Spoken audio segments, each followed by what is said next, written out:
Toot Hill Lane, A Memory in Three Shadows. When I was a child in the 1970s, attending Ysskoler Castell in Rudland, Toot Hill was more than just a mound across from our school field. It was a place where history and imagination braided themselves together.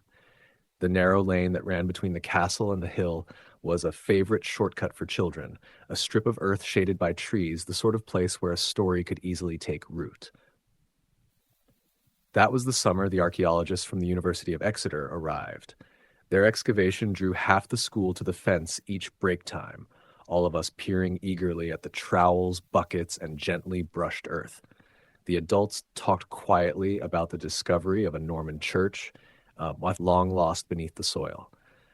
But the real whispering, the kind that mattered to children, drifted among us. They had found a grave, a small grave, the resting place, some said, of a very small man. Those whispers wove neatly into stories that had already haunted the lane for decades. It was said that in the 1950s, a man walking that very path had encountered a group of dwarfish figures carrying picks and lamps. They murmured to one another in a language he could not recognize. Stranger still were the figures who led them, three towering beings, hooded and cloaked, faceless beneath their cowls. They shoved him into a hedge, and he fainted from sheer terror. To us children, this was absolute proof that the world still held secrets. So we passed the tales along as we walked the wooded path between the castle and the hill. Stories of a little man who appeared without warning, or the tall knight with a red-plumed helmet who watched from the shadows.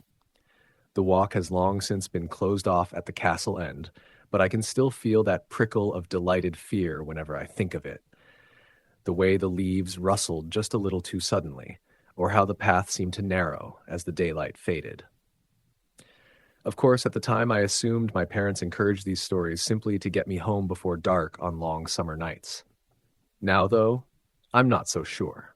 Toot Hill has a way of holding on to its ghosts, real, imagined, or somewhere in between, and perhaps that's what made growing up beside it feel just a little enchanted.